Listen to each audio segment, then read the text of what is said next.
On today's episode, he wrote 3 books in 3 years, which is freakish. Ryan Holiday. A publishing superstar.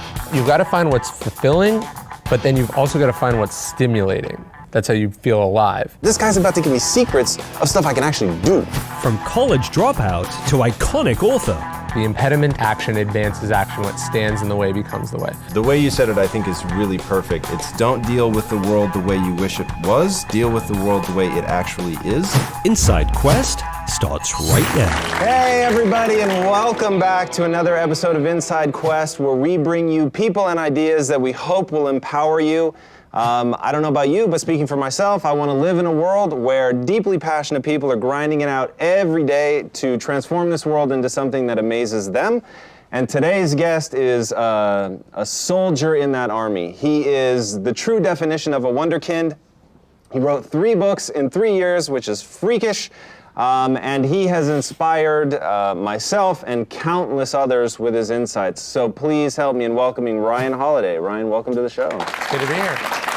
It's very good to have you here. Yeah. Something that you've talked about in the past are books that really shake you. I forget the word you... Quake books. Quake books. Thank you. I kept calling it an earthquake book. No, same concept. Same thing.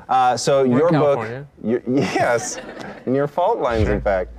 Your book, The Obstacle is the Way, was for me a quake book. It really shook me, and the truth of that, and these guys can attest to it. So I'm asked all the time, because I swear that my success is completely born of my absolute obsession with reading. Okay. People ask, okay, well then, what books should I read? Sure. So I've created a list that I give out to people. It's meant to be foundational in that it stacks on itself, so the books are meant to be read in order. Sure. Your book, The Obstacle is the Way, comes in very early on the list at number 3. How many books are on the list? It's probably about 13 or 14 books. And look, those are just the beginning, but those are the ones that I think really develop the mindset for people. So what I'm hoping, I don't want to rehash your story, because I really think there's a lot of great content that's already been done about you and with you, and some of it created by you, that tells your story leading up to this moment. So my goal is to really pick up where those left off and hopefully go a little bit deeper. But anybody, if you're interested in Ryan Holiday, just drop his name into Google. Some seriously fascinating stuff is going to come up. A lot of great interviews have been done. He's told a story very succinctly, very powerfully, so be sure to check that out. So to go back to mindset for a second, I could sum my own mindset up 1,000 different ways, but I'm actually going to use a Ryan Holiday quote to do it. And that is, being trapped is a position, it's not a fate. Sure. And that really is the foundation from which the rest of my mindset is born. How would you sum up the foundational belief that you build your mindset on? Yeah, I mean, well, so that quote comes from Brazilian Jiu-Jitsu, which is the idea of, like, it doesn't matter what position you're in. It doesn't necessarily mean you're going to lose. It's just you're in a position. And I think that is also borne out by sort of philosophy and history and an understanding of the world. But if I was describing my own personal philosophy, I don't know. I mean, obviously that's a very central idea to it. I think I try to think about every day. I try to wake up and work on, like, what excites me, what makes me feel like I'm having impact or I'm sort of fulfilling my potential in some way. So if I'm thinking about a foundational belief, it's that everyone has something that they can offer the world, and they've got to figure out what that thing is.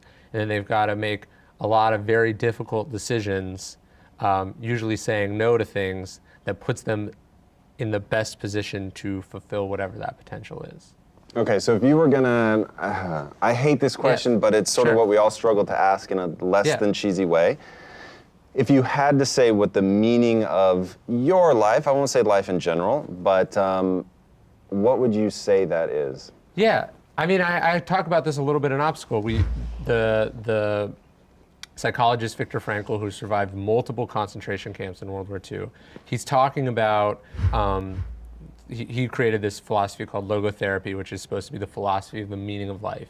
And he says that that question itself is somewhat problematic, right? You're supposed to ask someone else, like, what is the meaning of life? Like, you're asking me what the meaning of my life is, not generally, but that's what we do. We go like, what's the meaning of life? As though someone's supposed to tell us. And he's saying, no, actually, life is asking you that question. Existence asks you that question, and you answer it with your choices and decisions and the life so your life is the answer, right? So I tend to find the most meaning in being creative, in relationships with other people, and with to a certain extent, like, to go to what I was saying earlier, exploring whatever potential I have, like physically, mentally, skill-wise. Like it's living your life in a way that answers that question, so you don't have to find the words to answer the awkward question. Right. Because it's hard, right? Yeah, like sure. if someone could answer the meaning of life in like 2 sentences, like, what would be the point of living, right? Like, it sort of just handles everything. Well, let's find out, because I can tell you the answer right now. All right. The meaning of life is very simple, and I have to credit Kenny Florian. It was a discussion with him. He is a Brazilian jiu-jitsu practitioner who, as we were talking, I realized, whoa, you've just given me what I've sort of never had the words for, but now I get it. And since that moment, it's been very clear. The meaning of life is to acquire as many skills with utility as possible, and then exercise that utility. So, and I hear some of that in the way that you write, and I don't know if as you hear the words condensed like that, if it still rings true, but reading the obstacle as a way and asking myself a more fundamental question, which is, okay, here's a guy who there's clearly meaning to the actions you take. Mm-hmm. That's very clear. So he's written this book for a reason. There's something that he wants to get out of this. Maybe it's just pure exploration for his own part, but you've said that you don't just write for yourself, you write for an audience. So my gut instinct is there's some action you want people to take based on that book. Yeah, 2 things. So one, in terms of like a general rule, I sort of thought about this more. One of the best pieces of advice I ever got, sort of describing their sort of like what's the answer to life, is say, be a good person, do what you love. And those sort of 2 things can help guide you in any given situation. So I think about that a lot. But when I was thinking about writing The Obstacle Is the Way, it was actually, like, it's funny that you would call it a Quake book for you, because the Quake book for me was Meditations by Marcus Aurelius. This book I read when I was 19 years old. I got randomly exposed to it. I read this book. It sort of, hits me like a ton of bricks. It changes my life. And I realized that I was in a place where I was willing to pick up a book of philosophy written by a 2,000-year-old dead guy that most people haven't heard of, right? But like, how can I continue that tradition in some way? Maybe add what I've learned and what I've experienced. When you say that tradition, what do you mean? The tradition of Stoicism, like, so the. Do you consider yourself a Stoic? Like, as you define it, and I think you define it very interestingly. Yeah, I mean, I think identifying as like a Stoic seems kind of lame and weird, so I don't do that. But like I don't go around like saying I am this. I think it's better to live that way and try to benefit from those teachings. But the sort of the school of Stoic philosophy, which is something I've studied a great deal, is a history of people sitting down and trying to address the practical problems of life and help other people with that. I was trying to write a book that adds to that immense library of knowledge to whatever degree I was capable of. That's really interesting to me. And now you're getting into why that book hit me so hard. So you say about that book, this is going to be a book of ruthless pragmatism. And I thought, it gave me the chills again, just saying that. That's one of those things, okay, now, because when I turn to a book, I am turning for lessons that I'm trying to acquire a new skill that has utility that I can exercise. Me too. So if this is going to be a book of ruthless pragmatism, this guy's about to give me secrets of stuff I can actually do. Sure. Right? And that really is why I put that book so early on the list of sort of foundational beliefs, because of that concept that comes directly from the Stoics, which is, and I'm going to do a bad job and you're going to do a great job, because I know you know the words. When you encounter an obstacle, if you stop thinking of it as something that's stopping you and thinking of it as something that you can use, everything changes. And how do they sum it up? So the quote that I based the book on says, "The impediment to action advances action. What stands in the way becomes the way." And so what he's saying is, like, you and I are sitting, we wake up every day and we try to do something. You try to do this, you try to do that, you try to work on this project, try to help this person, but you don't control, you control your choices, but you don't control how those choices are received, or the weather, or any number of external factors. Right. So what you set out to do can always be impeded or blocked in some way, or that's how you would think if you didn't understand Stoicism. And what Stoicism is saying is, no, whatever these new things are, right? I'm flying here to see you, my plane gets delayed, I get stuck in this city. So did I waste the day because I got stuck in an airport, or do I decide my response to this event is going to be what fill in the blank? Like, so Stoicism is about filling in the blank of this world in which we don't control what happens to us. We control only how we respond to what happens to us. So the thing that I find most powerful about your framing of Stoicism, and to be honest, so you have a great way of finding new books to read. Mm-hmm. Read the books that people cite in the book that you just read that you liked, right? So, oh my God, I read this book, The Obstacle's Away, I'm totally into it. It shook me, I'm rocked, I want to know who this guy Ryan Holiday is. And then meditation's got to read it, never read it, pick it up, and I'm like, this is crap. You didn't like it. Dude, after reading your book, which is way more contemporary, way more sort of how I view the world. Did you read the translation I said? I did, of course. Really? You said you must read this translation. You're like the only person that's ever said that to me. Can I tell you something? Yeah. They're either being nice or cruel. The reason they're being nice, obviously, oh my God, I want to be impacted by what you're impacted. The reason it's actually cruel, your book is better. And I get it, yours isn't the origin, don't panic. I totally understand. Like, no one wants to get credit when you're actually riffing on someone else's idea, but you put it in a way that impacted me. And even though I can see, I get how these ideas led directly to the book that he wrote, but I was grateful for your pre-mastication of that concept way more than the food itself. No, that's cool. I mean, what's so unique about meditations, this is why I love it, is you have the most powerful man in the world, which is Marcus Aurelius. He's the emperor of Rome. He's the head of the most powerful empire in the world, the most powerful army in the world. He's literally worshipped as a god, right? And what's he doing? Every night he's sitting down and he's writing in this little journal, like reminders about how he can be better, like things he did wrong, things he should improve, ways of thinking. And then he thinks that book is going to be destroyed upon his death, and he has no idea that it's going to survive him. And it almost didn't. And so we have this book. So it's like, to me, it's like the only self-help book that's like was truly a self-help book. Like, it was written for that guy's self. Right. And so you're reading it and you're like, this is amazing. What I was trying to do was say, okay, let's say all the things in this book are true. Right. How do you, instead of me writing a book, like when I was sitting down and thinking about it, it's like, I can't just write a book and say like, here's what this other guy said, it's true, right? Like, I would just say like, read that book, right? So what I was thinking is, how can I illustrate the ideas in the book to people who maybe don't want to read the original or never have read the original, in a way that is, one, in a slightly more modern context, but two, allows you to see not just like, oh yeah, I agree with that, but it's like, if I agree with that, here's how it would play out, like in action, in a context that you might find admirable. Right.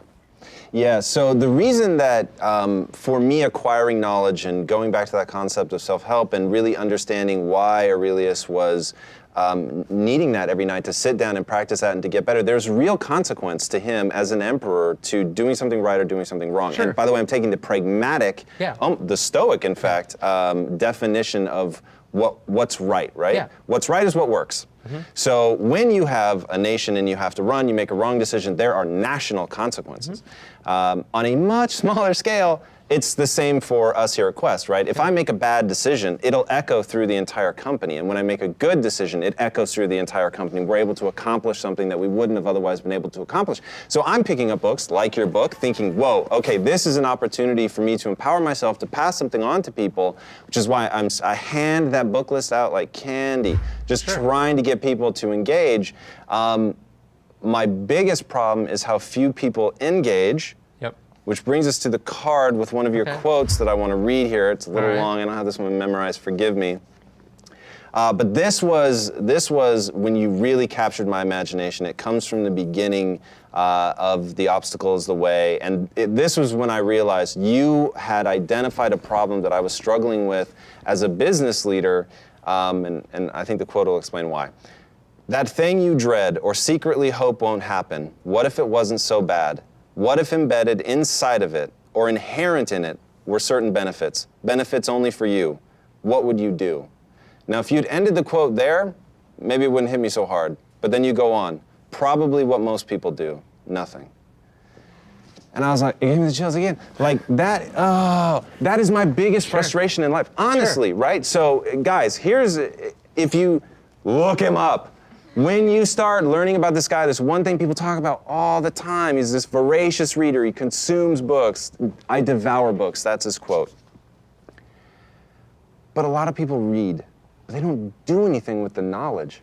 He codifies everything he learns, meaning he breaks it down into these pre-masticated, digestible chunks that he can then hand back to people, right? Which is why I was so grateful for your interpretation of Meditations, because the lessons were put together. They were put in a way that I could easily take and implement in my life, and he even gives you context, like in this scenario, you can do this.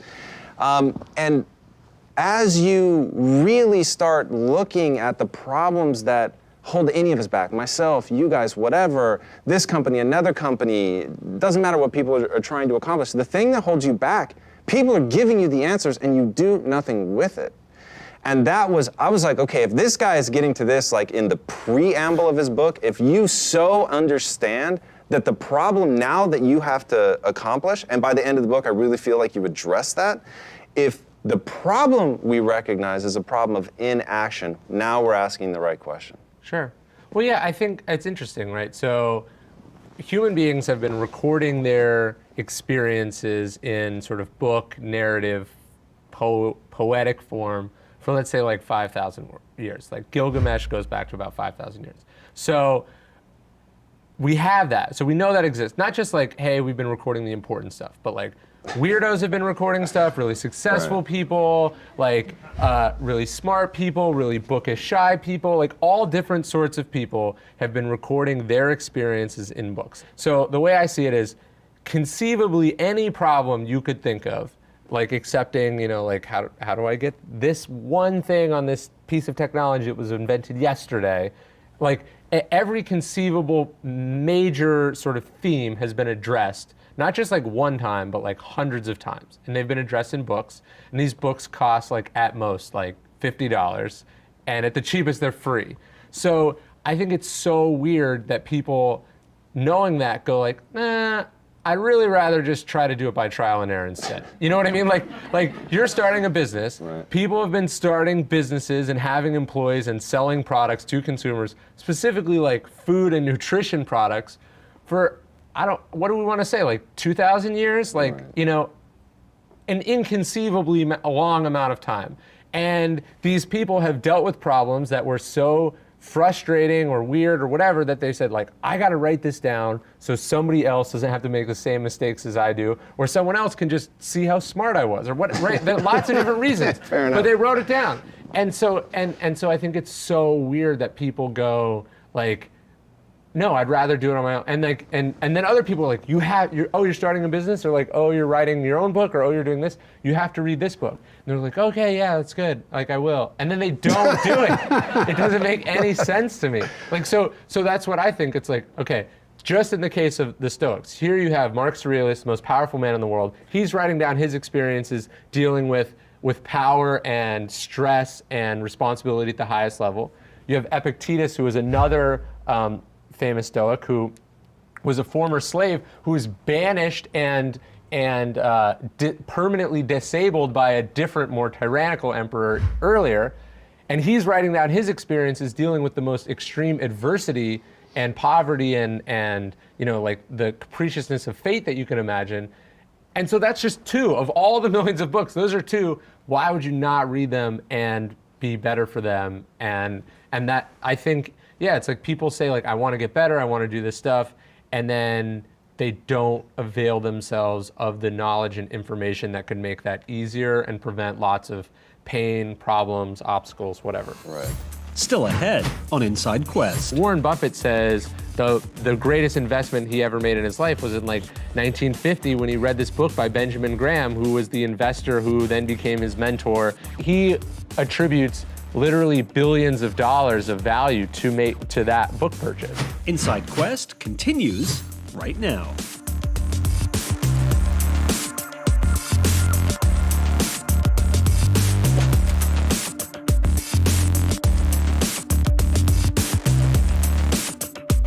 Reading makes me feel like I'm in the Matrix, right? So maybe it's not quite as fast, Sure. But you get to jack into this thing, a book. Yeah. You get the information, and all of a sudden you know kung fu or whatever. Yeah. But so few people do. Do you have a trick? Like if there's somebody you really love, and I really struggle with this problem. Somebody you really love, you want to help, you know that either just a diet of reading or a particular book that they need to read. How do you spur them to take that action? Usually I'll say, like, look, you have to fucking read this book. I'll buy it for you, like, right now. Right. One thing that people don't understand is the opportunity costs of reading, right? I think about this as a writer who sells books to people. Like, it's not like the $13 or the $15 that scares people off. It's like, man, that's like 3 days of reading, or that's a week of reading, or however long it takes you to read. And so they think it's going to be like really expensive to read, and that's why they don't do it. And so like I try to stress like the return on that investment, right? Like Warren Buffett says the greatest investment he ever made in his life was in like 1950 when he read this book by Benjamin Graham, who was the investor who then became his mentor and taught him everything. So here he, whatever the book was then, it was probably like, 8 cents or something like that. This book is, he attributes literally billions of dollars of value to that book purchase. 100%. And so like, it's like, what is a book that changes your life worth, right? And so I put the calculation that way. Like, I've read books that have made me hundreds of thousands of dollars. I've made books that, if I hadn't read, I wouldn't be sitting here talking to you. And so I try to stress to people, it's like, look, what you get out of this book is not going to be like, a cool quote or, like a couple little it could be potentially something that changes your life. Right. And so when I recommend books, I try to focus mostly on, I think, books that will change people's lives too. Yeah, that's actually what your list is called, right? Because you have a book list, great. I just got 3 books off of it today. Oh, nice. And it's titled books to live by, or books that'll change the way you live, or something books like that. Books to base your life on. So my first book is about media manipulation and marketing, and I had a job as the director of marketing in American Apparel, and we're sort of dealing with a lot of media crises. So I'm like, I don't have a ton of experience here. Lots of people have gone through this before. What books can I read that will help me with this problem? Right. So I went and I read everything I could. And it was like by these academics or these journalists, and I'd be like, you don't know what you're talking about. It's not like this at all, right? Like this is just not, this is good in theory, but it's just simply not how it works, right? Or it's not how it works anymore. And so I don't have a lot of patience for people talking about the way that things should be, or the way that things might be, or the way that they think things are. I like to focus on how they actually are. So like, one of my mentors is Robert Greene, who wrote the 48 Laws of Power. People are mad at him, not because what he says is true, but because he would say it, right? Which is like the opposite of pragmatism, right? That's like willful ignorance.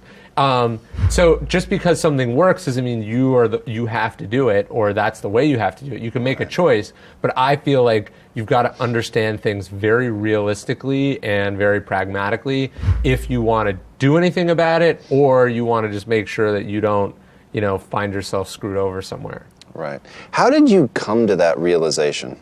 I don't think you can read history or read the actually sort of smart doers / thinkers of the world and still walk away thinking like naive idealism is a good force for good in the world. Right. It's just not. It doesn't get people where they want to go. I think in your answer you've already touched on this, but it'd be great if you could distill it. What's the value of pragmatism?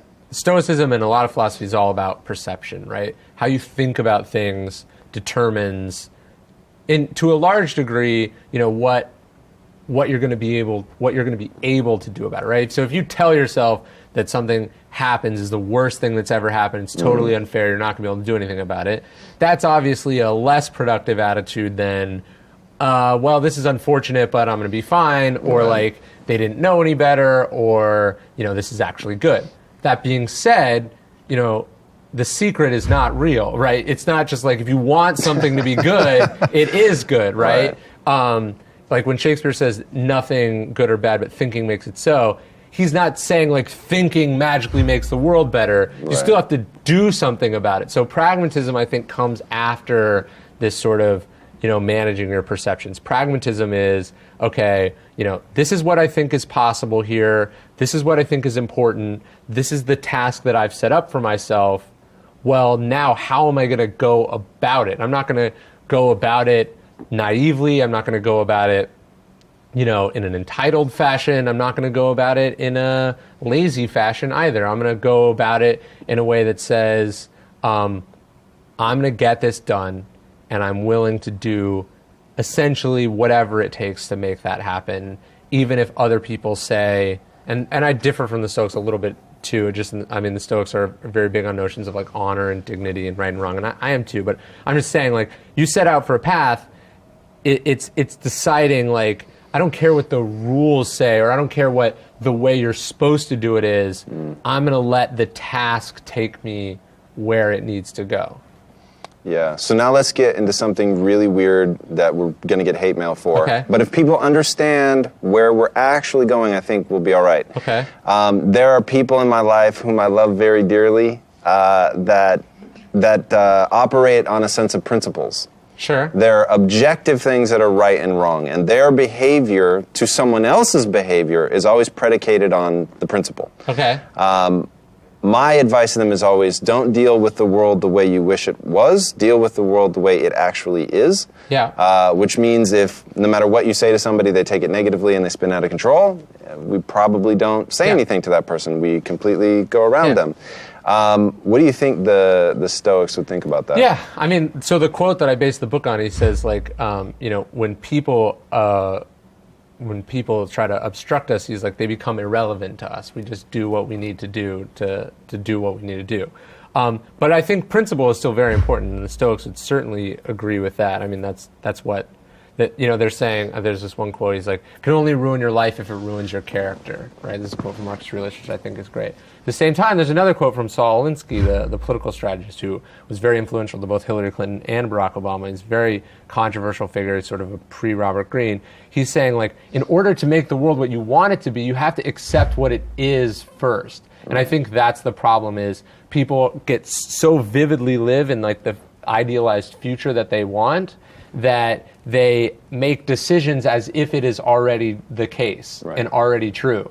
And so it's like, let's say you want to be a writer, or you want to have a video show. It's like, if you wrongly think that the world is eagerly anticipating everything that you're doing because you walk around thinking like all eyes are on you all the time, you're going to launch your show and it's not going to get seen by anyone because you've grossly underestimated the amount of noise that you have to break through. If you're a writer and you think you want the public to consume a certain kind of content, but the public actually likes this kind of content, and you produce this stuff, no one's going to know about it. So it's like, you've got to figure out, you've got to understand what the world is. You don't have to take it as destiny, but you have to understand it so you can make decisions based on that reality. So ideally, you can move the ball forward. Yeah, the way you said it, I think, is really perfect.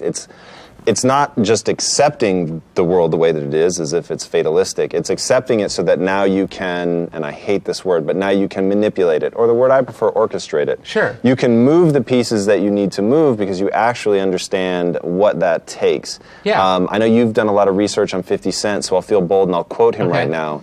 This is chess, not checkers. Yeah. And when people, that's something that I say to myself a lot, and I think self-narrative is either massively destructive or massively empowering. And reminding myself that I'm here to play a game of chess and not a game of checkers. It's not the simple move. You're not trying to get crowned. You're trying to play a long game. You're trying to be 5 steps ahead of the next person and anticipate their reaction to your reaction. And once you start embracing that notion and forcing yourself to think ahead in the reality, once you abstract it from the analogy, it becomes really about theory of mind, right? I can project myself into that person. I can understand how my moves feel to them. I understand the secret demons, insecurities, fears that they have that compel their behavior, which would otherwise seem completely irrational. And when you read, so also on my essential reading list at the very bottom, because, oh my God, you got to get through a lot of stuff before you're ready for it, but Dan Ariely, the predictably irrational, the upside of irrationality, like those books talking about the foibles of the human mind and the weird way that we go about processing it. And so the obstacle is away, just coming back to that again, The reason that just from beginning to end made a lot of sense for me is it was, and you have said that all of writing, in fact, is a way to communicate something about the human experience. Yeah. And I felt like Stoicism, as you present it, goes beyond just communicating about the human experience. It gives you a tool to use in your fight to transform things. So if, for instance, the obstacle for me is fear or it's insecurity or whatever, to ask myself a different question. Okay, how do I use this fear to propel me forward? Yeah. How do I recognize what this is or control my brain to completely eradicate it? Like, what does all of that look like, and then how does it move me forward? Yeah, I mean, I think about this with my employees. It's like, something there, and you probably get this a lot, where it's like someone comes to you and they're like, this terrible thing happened, or like, we were supposed to do this, but, and then, I think the very human natural response is like, that is bad. But like, what an entrepreneur does, or what a Stoic would do, I would say, is go, okay, that is true. Now what, right? What are we going to do instead? What are we going to do because of this? Yes, this we were going to do this, but then we found out that that's closed, or we were going to buy this, but we found out it's too expensive. Any number of things that can happen in the course of a business. Okay, that closes off certain opportunities, but by its nature also presents different opportunities, or it forces you to look at a other list that you had previously, right? It forces, plan A doesn't work, you have to go to plan B.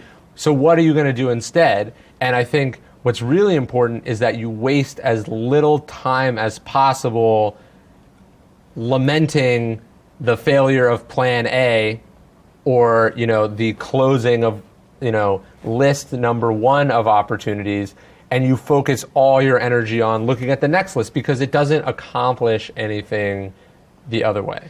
Do you know the marshmallow test? Uh-huh. Okay, so while I don't know that they actually studied the correlation between what you're saying and that, but if I had to guess, there really is, and the people that could wait the longest to eat the marshmallow also are the ones that can most rapidly move away from lamenting and onto what the solution is. Sure. And guys, another book that's on the list, which I'm sure all of you have already read, is Linchpin by Seth Godin, and in that he talks a lot about stop thinking about what you think you're supposed to do when you show up to work every day. Start being results driven. Start focusing on that, because that notion of delivering excellence and using the Stoic definition of what is right, what worked, right?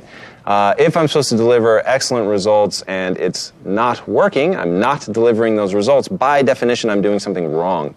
That notion was very empowering to me, because it became this instant filter that I could use for any decision in my life, right? Am I doing the right thing or the wrong thing? Well, is it moving me towards my goals or away from my goals? If it's moving me towards my goals, it's right. Yeah. If it's moving me away, then it's wrong. Yeah. Yeah, I mean, and that's what that's the essence of strategy, right? This is what I want to do. This is my plan to get there, but I understand that the plan is going to change and be very fluid. But as long as I'm moving towards where I want to go, it doesn't really matter the course that I take to get there. Right. And like, look, sometimes the course is very short, right? Sometimes everything goes exactly the way you want it. Sometimes it takes 20 years. Like, you don't know. And we're all on different paths, and we're all on multiple paths, right? So, your business life could be going swimmingly and you don't run into a lot of obstacles, but your personal life is where you have the obstacles, and so you want to focus on improving that.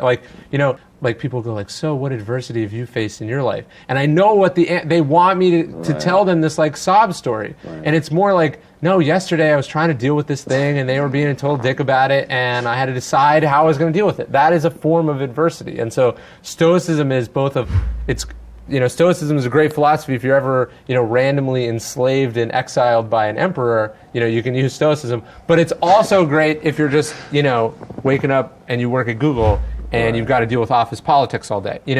It's not about just these big moments. It's like your whole life is going to be a series of slight impediments and obstacles, and the more prepared and resilient you are for them, the further you're going to get while everyone else is held back by those things. Right. and we often say that Quest is a company born of misery. We had tried businesses the traditional way of doing something we didn't care about, identifying a niche in the market and exploiting that niche, very much along the lines of not the exact techniques that you talked about, and trust me, I'm lying, but the same kind of thing of seeing exploitable things in marketing styles and just taking advantage of it. And it was just soul-crushing for us.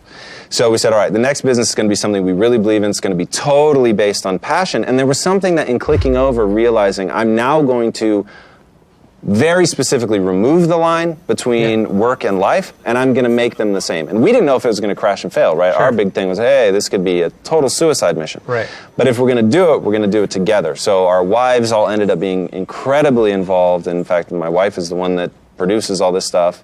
And so for us, it is that constant rebuying into what we're each doing, constantly sort of rediscovering who each other are becoming and finding that the commonality and the things that you can share and learn from each other to make sure you're pointed in the same direction. But I'm always super hungry for those kinds of insights from people that are similar. I would say that if I'm looking at like my biggest sort of failures or mistakes in business, they're almost exclusively times where like something came up and I was thinking about it, and then I asked my wife what she thought, and then she told me, and I thought, she's not right here. Like, this is like the one area where she's wrong. Like, I'm going to have to disagree and make an executive decision and do this thing. Those almost always blow up like so hard in the face. Like, it's almost 100% of the time. Right. But I love that you keep doing it. That's fantastic. Well, I try not to anymore. No, I'm the same, right? Because in the moment, it really feels like, I got this one. Right. This one, I'm good. Yeah, it's like, you just don't understand. There's this, this, and this. But those things happen to be wrong. Yeah. Yeah. How did you come to believe in the power of mentorship? I mean, I guess I just saw it illustrated. Like, my formal education ended when I was 19 or 20, and I was able to jump ahead of a lot of people. Like, where I am in my career, like, you'd think I would be in my 30s or 40s. I'm here because, like, smart people were like, no. That's not how it works. Let me show you how it's actually done. Or like, they were like, let me show you how I do it. And so I learned, I think you learn better from a teacher who's a master at what they do than you're going to learn from, a professor in a university. Yeah, pretty powerful decision. You've talked a lot about how Robert Greene taught you to think critically or logically. I forget which word you used, but can you distill that lesson for us? Yeah, I mean, so this is a guy who's like a world-renowned strategist. He advises like world leaders and entrepreneurs and businessmen and women and athletes and all sorts of people in between. So this is what he's studied, right? He's like one giant brain who's like studied like all of history and sort of distilled what those lessons are. So when I was working for him as a researcher, he's not only like asking me to explore these things that are helpful, he's like, everything is a microcosm, right? The way that he thinks about his book is a strategic way, right? Like most writers sit down and just like write and they see where it goes. Robert has this like, ornately planned out sort of outline, and everything is organized and there's resources, and it's before, like the book is written before he writes. And so like I was forced to learn that system and also given a sort of meta lesson in how strategy and planning and thinking works from that model. And it's just, I think it's like, I could have read about it, I'm sure, but it's much different to like have someone instruct you in it and put you through a kind of a process. What is the actual process of approaching something critically? Yeah, I don't know. I mean, I don't know if I could express it succinctly, but I think it's not just consuming information, but consuming that information, digesting it, organizing it, and then finding ways to put it to use. So it goes into, like Seneca talks about, putting your words into works. It's not just about reading about the stuff. It's saying, I read this thing, now I'm going to try it, right? Like, I could read a book about flying an airplane, but at the end of it, I'm not really any better at flying. Like, I might know where some shit is, but I don't know how. It's taking the knowledge and then breaking it apart, making connections to other things, but then executing it in some way, even if it's just talking about it with other people. You talk about it in reference to one of the greatest college football dynasties, The Process. Yeah. Is that a decent? Yeah, I mean, yeah, I guess. I mean, I have a chapter in the book where I'm talking about the process, which is this idea of like, we think that what success requires is this like grand vision, or this like very ambitious goal, and then you got to be focused on that goal at all times. It's like, no, the goal matters, and you put it sort of off to the side once you've articulated what it is, and then you get to that goal by focusing on the smallest composite parts and focusing on executing with excellence there. So Nick Saban at Alabama, he's talking about, it's not like we got to win this game, or we got to win this, we got to win this division, or we got to make it to this championship game. It's like, we got to finish this down. We have to practice well today. I have to run this play as best as I possibly can. It's about focusing on these very small composite parts. And actually, that's what I learned that from Robert in a book. It's like, how do you break this thing into these small pieces, get everything you need to do that well, rather than, it's sexy and fun to focus on the big stuff, like revenue goals or this, but it's not fun to say like, how am I going to treat this one person in this one situation? Or how am I going to make this difficult decision about this employee or this piece of business? That's where it's the accumulation of those things that makes you successful. So you can't just go like, oh, it's going to take care of itself. Like, that's what separates the men from the boys. You have a great way of looking at how one should evaluate themselves. And you said, a lot of people compare themselves, like they decide what their value system is for themselves. The most important thing for me is family, or the most important thing for me is success in my career. And then they compare themselves to people who are, in your words, running a different race. Can you give people that insight? Yeah, I mean, I've been thinking a lot about this in my own life, because I think it's mostly comes down to ego, right? It's like this is who I want to be, this is what I'm working on, these are my priorities, this is what I'm doing. And then you go like, but so-and-so just got a new car. Like, I want that car too. And you're like, but that person that person got that car because they wake up and they go to a job they fucking hate every day. Like, why would it's not, part of it is that there's trade-offs in life. And maybe that person traded a lot of things that you would not be willing to trade to get that thing that you're now jealous of. But I think what's really distracting is basically we try to have, you try to eat your cake and have it too, right? You try to say, I made this choice, I'm doing this thing, because it would get me this result. And then like halfway through, you're like, but I also want this other mutually exclusive result. Right. And that makes people like really, really, not just unhappy, but now all of a sudden they're not focused on the one thing they were supposed to do. And that's why they're talking about, like Saban is talking about focusing on these individual goals too. He's saying, don't focus on another team's record. Focus on winning the game that you have to win today, because there's so many other factors that you don't control. That if you focus on, you're going to get distracted and you're not going to do the very difficult thing in front of you. So I think it's really important that you figure out are you the kind of person that like lifestyle or freedom is more important than money? Or are you the kind of person that is money is very important to, or power is very important to, or relationships are very important to, or influence is very important. And like, you've got to make those choices. And when I advise clients, I feel like half of what I do is just untangling their conflicting or mutually exclusive goals.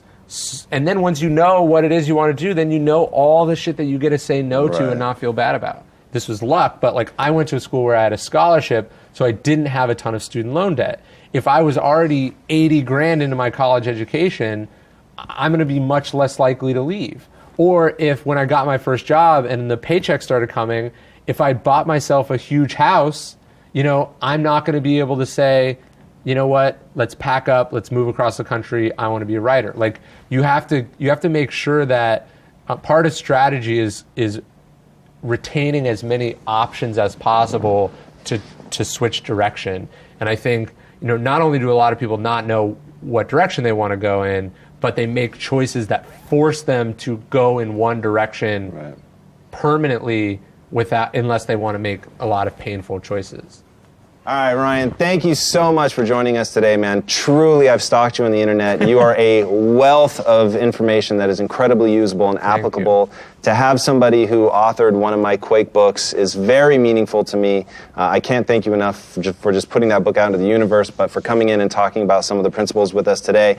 Guys, if you're not already following this guy everywhere on the internet, you should be. RyanHoliday.net is the website, @RyanHoliday on Twitter. He puts a ton of amazing stuff out there. You're going to want to check it out. It's all meant to empower you, so you can't look for better than that. All right, guys, this is a weekly show, so be sure to subscribe and come back, and we will see you next week. Until then, be legendary, my friends. Take care. All right, man. It's awesome. Thank you so much for being a part of it. Really fantastic. Thank you. Still ahead on Inside Quest. I don't have a 3-year plan or a 5-year plan. I know what's important to me, and every day I wake up and I do things that are connected to that important thing, and I don't get distracted with other stuff. Inside Quest continues right now.